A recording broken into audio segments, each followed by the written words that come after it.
My therapist was telling me you got to focus right now on you and your self-care, because if you do not, nothing else that you focus on or nothing else that you have your hands on is going to get the best version of you. Or you got to prioritize yourself. If you don't have that discipline to jump up and get up and make yourself get up, then you put that on top of, okay, get up and now what am I going to do? And then what am I going to do? And what time is this? And when is that appointment again? I need regimen, I need ritual, I need habits, I need stability. Welcome to another episode of the That's Scary with Meloney P podcast. I'm your girl, Meloney P, and we are here to have a mental health check-in. Listen, it is the end of August. We are rolling into September, and I am over-fucking-whelmed. I'm overwhelmed.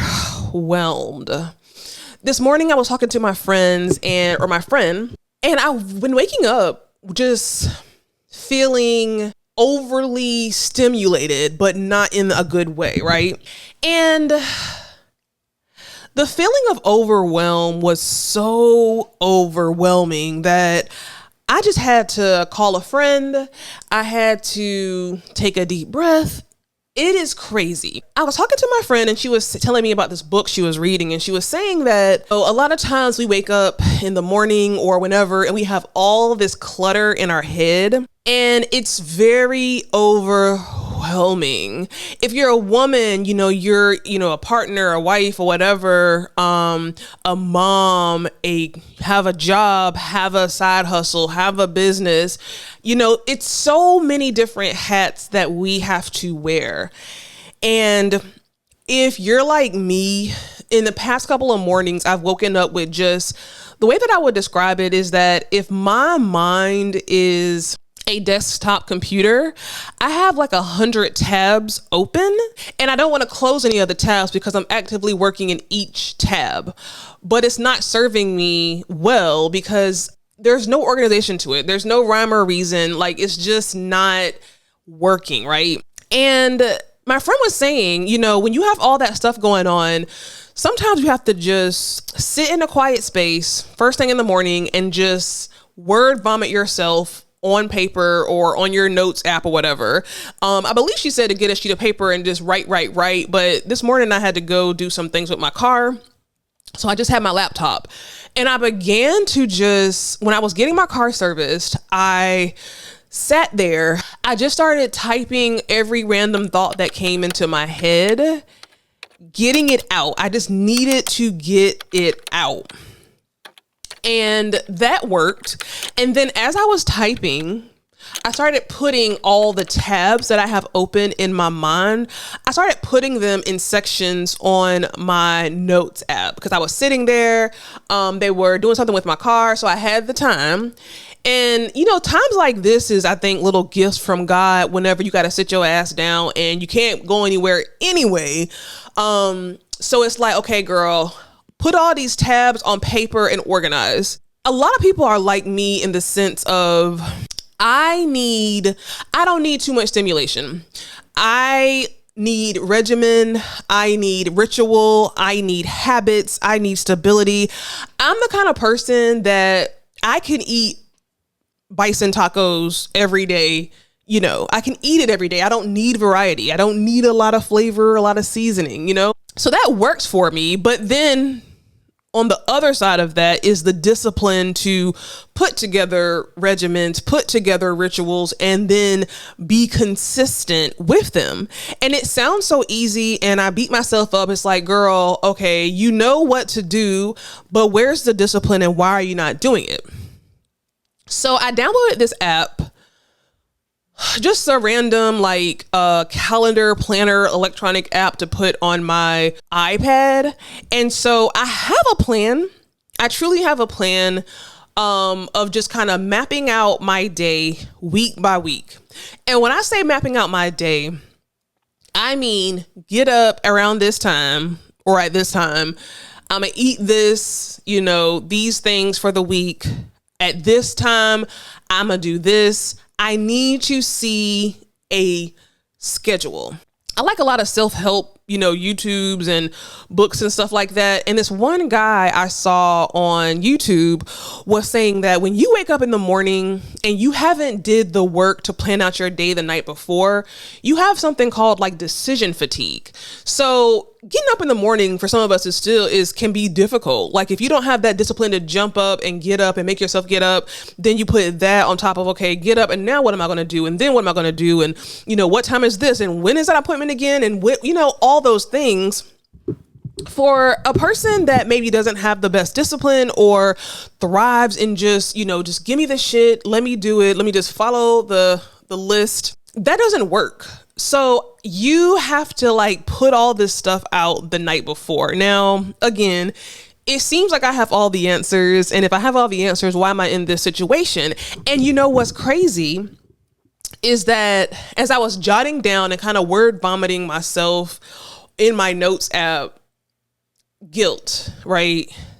I always have a level of guilt because somebody has it worse than me, or, it's just so easy. Why you're not doing it? And then that guilt comes in and I have to like make sure I don't focus on that. I have literally, I've talked about some toxicity in my life in terms of career and things like that. And, the physical and mental effects of toxicity, whether it's in your job, your relationship, your friendship, your mom or whatever, your dad, whatever the case might be, the physical and mental effects is really frightening. So for me, I noticed that it was getting to be a bit much for me because for the past couple of days, I've woken up not feeling sad as much, not feeling depressed, but just feeling like I'm waking up with anxiety, but not like depressing or sad anxiety, but I'm waking up just feeling some type of anxiety and some type of anxiousness. And I feel like my words are slurring and I feel like, I'm starting to do a little stutter and just because it's just so many thoughts. So when I do talk to someone, I'm just blurting out everything. I can't organize my thoughts. It's just so much jumbled up mess in there, which is what made me call my friend and write out all these things.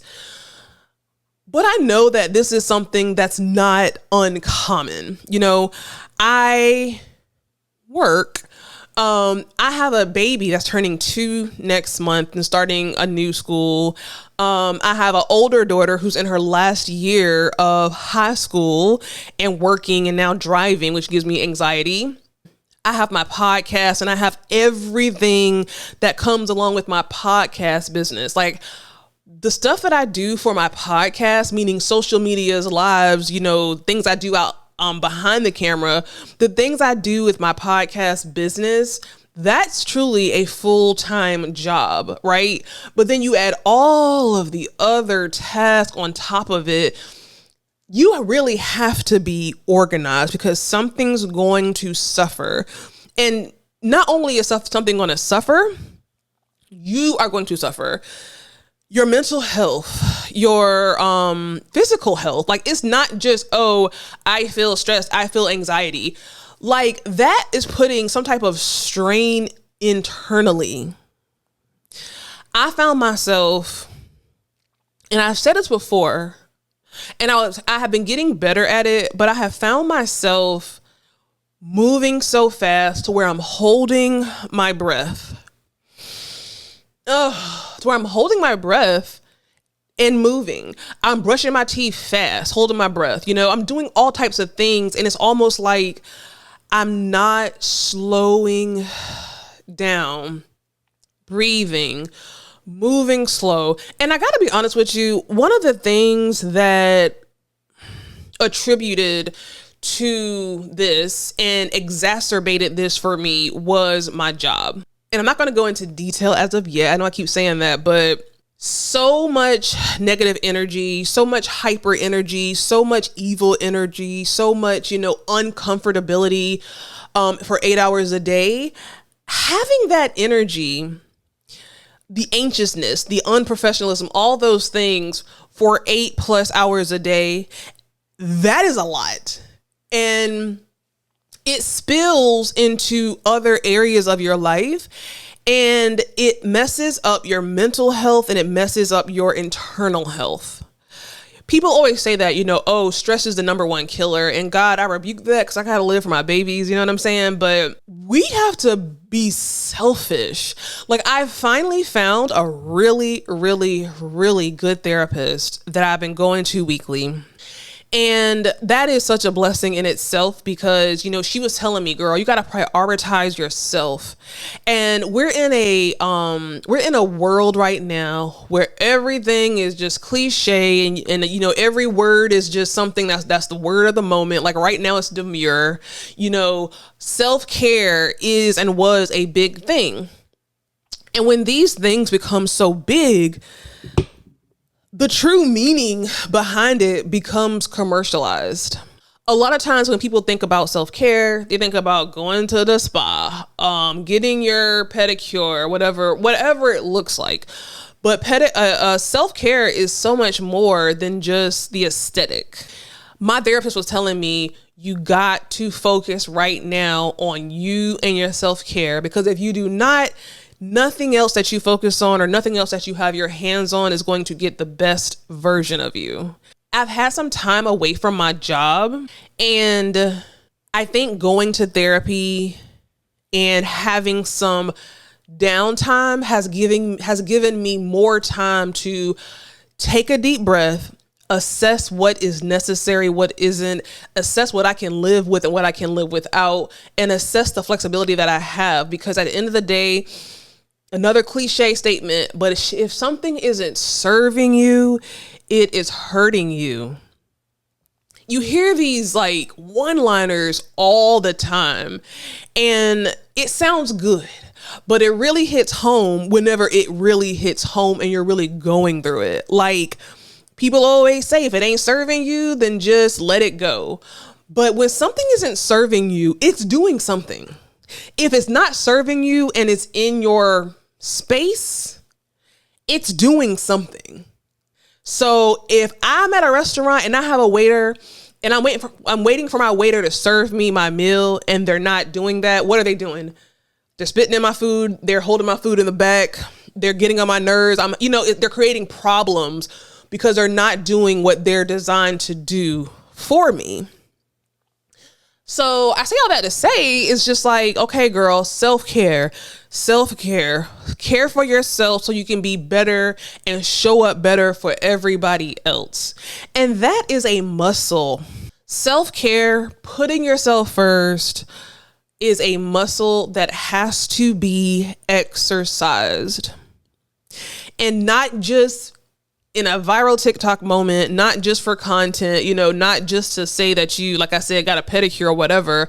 Like, you have to fucking prioritize yourself.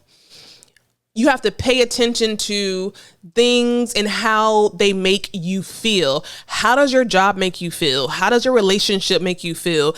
How do things that you're doing throughout the day that you're giving your attention to, how are they serving you? How are they making you feel, right? People always kind of put this in parallel to like romantic relationships or friendships. And think about it. We've all been around somebody or something, and when we've been around that person or thing, and that person or thing left, something didn't feel right. The energy was off. They left you feeling depleted. We have to pay attention to those signs. Now, one thing for me is I do feel overly stimulated because I have a lot of irons in different fires. And at the end of the day, I have to understand that this is just a season. This is just a season that I got a lot of different things going on, but I don't want that to take over me. So this is why I downloaded the virtual electronic calendar to organize my day. I'm starting to, do the word dump first thing in the morning. I need to be more consistent on moving my body, getting cardio and exercising and eating right, because I will say typically, especially during the week, I do really good with like eating the right things. And I know my cycles should be coming on next week or whatever. So I guess I'll give myself grace. But I noticed yesterday I ate something that I would not typically eat that had, that was kind of sugary. And I felt it. and it didn't feel good. And I'm sure that has something to do with, you know, the unease, the lack of peace that I have right now. So I say all of this to say, this is my therapy, child. Like, here are my to-dos, here are my action items, and take from this what is beneficial and throw away or share the rest or whatever the case might be. Number 1, in the mornings, I need to word dump in the morning. I need to be in silence. I don't need any. Now, I will say, people always say, don't turn your phone on or look at social media first thing in the morning. And obviously not first thing, but sometimes that kind of helps prime me to get up. But I need to pay attention to that to see if that's not serving me or if that's, you know, attributing to any anxiousness or anxiety type feelings. I don't think so, honestly, because it just kind of gets me up. Then I put it away. Then I'm good. I've been doing really good about kind of playing like jazz and classical music in the background, and being intentional about what I put in my ear throughout the day. So, you know, the word dump in the morning, the planning at night, the planning my week so I can avoid, you know, decision fatigue each day, trying my best. And I don't even want to say trying because I hate that word, but putting myself first, putting my self-care first, and not just from an aesthetic space, but putting my needs and myself first. And as women, I feel like we tend to put others first just naturally because we have that nurturing energy about us. But it doesn't do us or the people that we put ahead of us any good. Like, even now as I'm talking, I just feel almost just out of breath. So this is like a new revelation for me. Like, this has really been this week that I've been feeling this way. And I know that, you know, I've had time off from work. Supposed to be going back, have no idea what I'm going into. But what I do know is that if something is not serving me, I am going to put myself first, my needs first, period, point blank, hard stop. And it's just very telling that just the thought of having to get back in that space and around that toxic energy is a huge factor on why I've been feeling this way for the past couple of days. So that should tell you a lot. And that is telling me, more importantly, a lot. I have to organize, avoid decision fatigue, self-care, brain dump. I need to be meditating, but at the end of the day, I am very visual. So everyone is very different. I'm very visual. I like, you know, boards that have my to-do list. I like my list written out. Like, give me stability, give me regimen. I work better that way. Anyway, child, I just needed to get that out. I know for certain that, you know, this is something that a lot of us are going through. I'm on here looking a hot mess. But at the end of the day, the older I get, it's like, okay, it's time out for making a plan and not doing it. Like, maybe that's okay in your 20s. Maybe that's okay for your early 30s, but you get to a point to where, okay, time is going by. Months, years are going by. It's about to be 2025. We're about to have a whole new female first Black elected president. Time is going by. So, you know, it goes back to another cliche. Stay ready so you don't have to get ready. Is that how it goes? Stay ready so you're always ready. Whatever it is. I don't know. But you got to stay prepared. You have to stay ready. And you don't want to fucking wait until health issue or something happens that forces you to put your self-care first, forces you to eat right, forces you to work out consistently, forces you to organize. Like, you don't want to be forced while you have the time to practice that shit daily. And, you know, the thing of it is like, you know, having these side businesses, these side hustles, those are really where your passion is. That's where you really would prefer to be all day, pouring into that. But the reality is life's, and you got bills. You know what I'm saying? You have responsibilities. And so you gotta put yourself first, manifest what you want, stay working towards it, but don't harm yourself in the process of trying to get to the goal. You know, that energy, that anxious energy is just not good. It's not good. At the end of the day, y'all, let me know if you can relate to this, and let me know some practices or things that you have put in place to help yourself, one, but then also let me know some of your self-care practices that really kind of helps to calm you down. Like, one thing I used to always do was take a nice hot bubble bath at night. I haven't done that in almost 2 years since I had my baby. I haven't taken a bubble bath in almost 2 years. You know, I have to slow my ass down, breathe. All right, guys, I will see you in the next episode.